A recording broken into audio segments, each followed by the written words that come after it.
پاکستان تاریخی، ثقافتی اور تہذیبی لحاظ سے ایک زرخیز خطہ ہے۔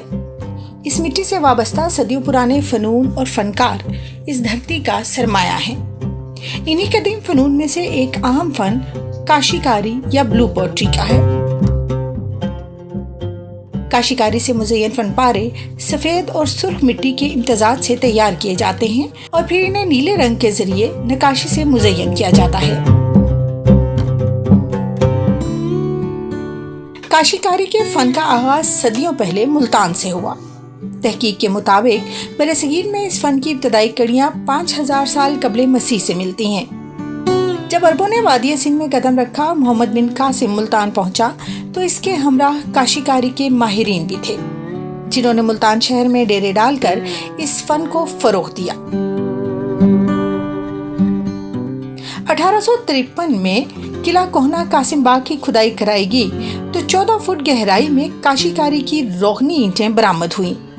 کہا جاتا ہے کہ یہ اینٹیں اس زمانے میں محمد بن قاسم کی تعمیر کردہ مسجد میں لگائی گئی تھیں۔ کاشی کاری کے فن میں ایرانی آرٹ کی جھلک دکھائی دیتی ہے اور لفظ کاشی ایران کے شہر کاشان سے نسبت رکھتا ہے۔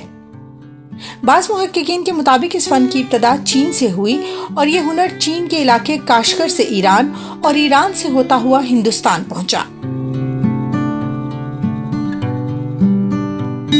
تاہم ملتانی کاشیگروں نے اپنی ہنرمندی کے ذریعے اسے ایک منفرد انداز بخشا جو دنیا بھر میں اپنی الگ پہچان رکھتا ہے۔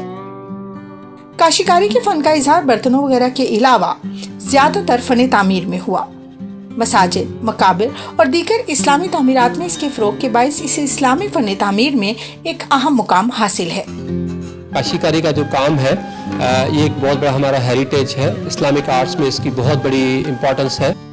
کاشی کاری سے مزین یہ تعمیرات آج اسلامی ثقافت اور تعمیرات کا امتیاز بن چکی ہیں۔ برصغیر کی اہم مساجد کے علاوہ حضرت شاہ رخ عالم، حضرت بہاؤالدین ذکریہ، شاہ یوسف گردیز اور حافظ جمال کے مزارات پر کاشی کاری کے فن کے گہرے نقوش پائے جاتے ہیں۔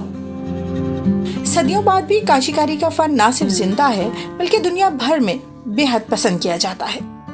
یہ فنون ہماری ثقافتی پہچان اور ہمارا تہذیبی ورثہ ہیں، جس کے قومی اور بین الاقوامی سطح پر فروغ کے ذریعے ہم اپنی ثقافت کے فروغ کے علاوہ اپنی معیشت کو بھی ترقی دے سکتے ہیں۔